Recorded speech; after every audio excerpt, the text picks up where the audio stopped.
झारखंड में 2 सीटों के लिए होने वाले राज्यसभा चुनाव के लिए अब तक 6 प्रत्याशियों ने नामांकन पत्र खरीदे हैं। इनमें जेएमएम कांग्रेस के साथ एक बीजेपी नेता और 2 निर्दलीय प्रत्याशी भी शामिल हैं। इन प्रत्याशियों की वजह से राज्यसभा का चुनाव दिलचस्प हो गया है। जादुई नंबर 28 का आंकड़ा पाने के लिए शाहमात की चाल चली जा रही है। इसमें हर चाल के पीछे कई मायने निकाले जा रहे हैं। शनिवार को जेएमएम ने पूर्व मंत्री वैद्यनाथ राम को उम्मीदवार घोषित किया। कांग्रेस के पर्यवेक्षक बनकर रांची पहुंचे भूपेश बघेल ने सीएम हेमंत सोरेन से मुलाकात की और मुलाकात के बाद दावा किया कि कांग्रेस प्रत्याशी प्रणव झा के समर्थन में गठबंधन एकजुट है। इसके बावजूद चुनावी तस्वीर पूरी तरह अभी तक साफ नहीं हुई है। उल्टे 6 नामांकन पत्र की खरीद ने राजनीतिक गलियारों में नई चर्चाओं को जन्म दे दिया है। कुल 6 नामांकन पत्र अभी तक बिक चुके हैं। शनिवार को 5 फॉर्म खरीदे गए। इनमें कांग्रेस प्रत्याशी प्रणव झा, जेएमएम प्रत्याशी बैजनाथ राम, बीजेपी नेता गौरव वल्लभ, 2 बार झारखंड से राज्यसभा सांसद रह चुके परिमल नाथवानी और सबसे चौंकाने वाला नाम वाईएसआर कांग्रेस पार्टी के पूर्व राज्यसभा सांसद वी विजय साई रेड्डी का नाम शामिल है। और एक रवि कुमार यादव जो पहले ही फॉर्म खरीद चुके हैं। उन्हें लेकर कुल 6 लोगों ने नामांकन फॉर्म खरीदा है। और समीकरण क्या कुछ बन रहे हैं, ये जानने के लिए हमारे साथ हमारे वरिष्ठ सहयोगी राकेश रंजन जी जुड़े हैं।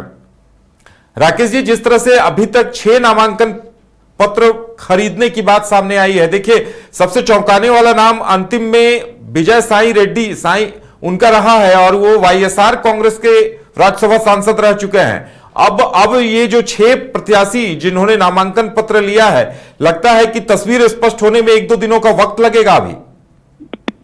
यहाँ ये जो 2 चौंकाने वाले नाम आप कह सकते हैं, जो निर्दलीय उम्मीदवार के रूप में पत्र जिन्होंने खरीदा है, एक तो परिमल नाथवानी का नाम आता है, उनसे झारखंड के लोग वाकिफ हैं, और एक नाम जो है कि विजय साई रेड्डी का आता है, जो कि वाईएसआर कांग्रेस से जो है वो राज्यसभा के सांसद रह चुके हैं 2016 से 2025 तक। और आपको बताऊं कि वो भी बड़े कद के नेता हैं। हालांकि बीच में खबर आई कि वाईएसआर कांग्रेस के हार के बाद भी वो राजनीति से संन्यास ले लेंगे, लेकिन अब जो है वो यहाँ पर निर्दलीय उनके अधिवक्ता ने जो है नॉमिनेशन फॉर्म लिया है राज्यसभा के लिए। तो इसके संकेत जो है वो क्या है, ये समझने की जरूरत है, क्योंकि वो चार्टर्ड अकाउंटेंट भी हैं, कुछ विवाद भी उनके साथ पूर्व में रहे हैं।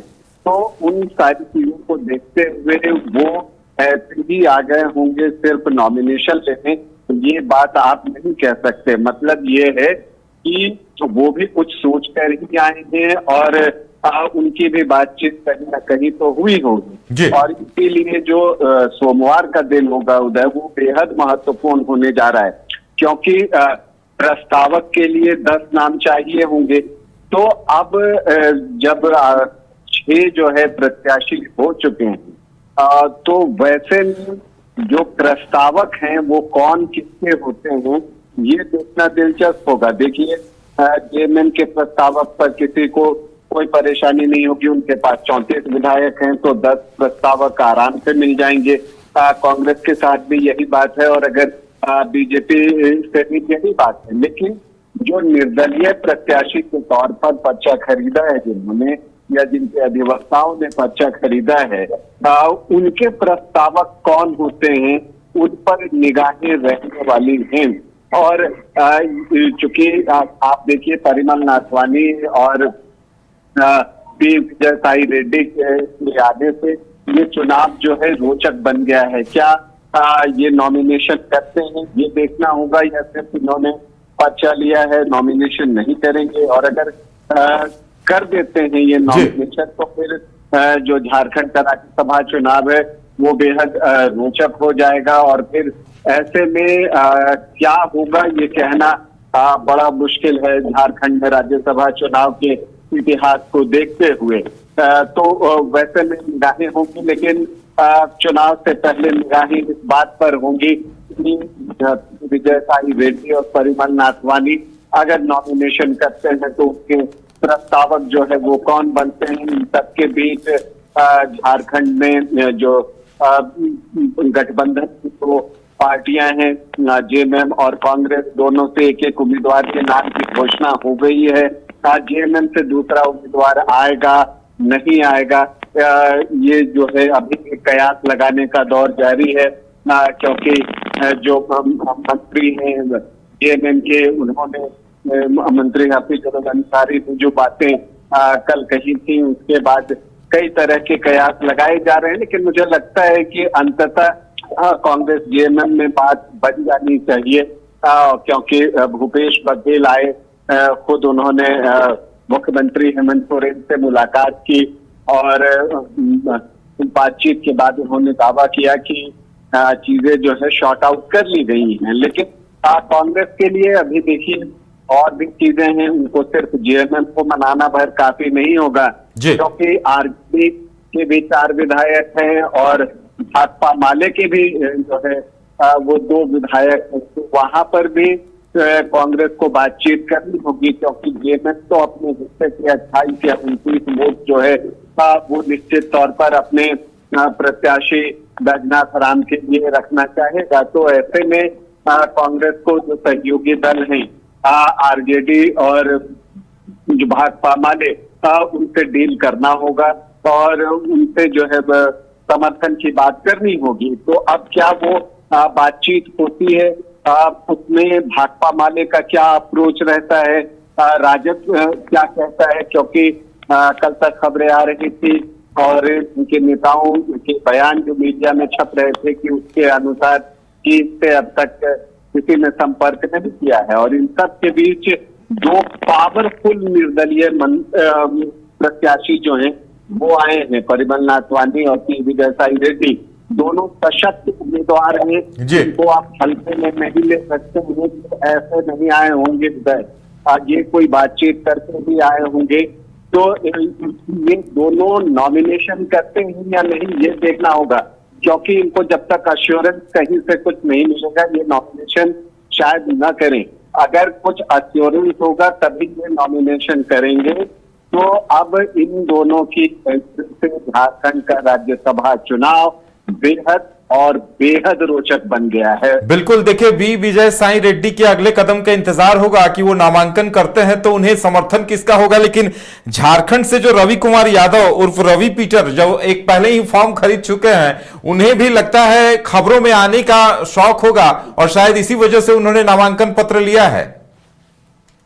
या देखिए, सबसे महत्वपूर्ण बात है कि 10 प्रस्तावक की जरूरत होती है, मतलब 10 विधायक चाहिए होंगे। तो ये इतना आसान काम है नहीं, बिल्कुल, कि आप जो है वो 10 आपको मिल जाए।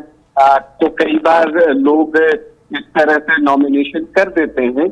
और ये आप भारतीय राजनीति का इतिहास देखें तो बहुत सारे ऐसे व्यक्ति आपको मिलेंगे जिनकी की राजनीतिक पकड़ रही हो नहीं रही हो, तो नहीं भी रहने पर जो है वो हर चुनाव जो है वो लड़ जाया करते थे, वो हर चुनाव में जो है नॉमिनेशन कर दिया करते थे। तो ये चीजें होती हैं। अब उनकी बात किससे हुई है नहीं हुई है, ये तो सारी चीजें सोमवार को स्पष्ट हो जाएंगी। लेकिन मैं फिर से दोहराऊंगा कि परिमल नाथवानी और पी विजयसाई रेड्डी के आने से झारखंड राज्यसभा चुनाव जो है वो बहुत रोचक हो गया है, क्योंकि ये दोनों इतने सशक्त उम्मीदवार हैं और दोनों बड़े नेता भी हैं, लंबे समय तक राज्यसभा का अनुभव है। पी विजयसाई भी 2016 से 2025 तक राज्यसभा के सदस्य रहे, फिर उन्होंने राज्यसभा से इस्तीफा दिया, राजनीति छोड़ने की बात कही। चार्टेड अकाउंटेंट रहे,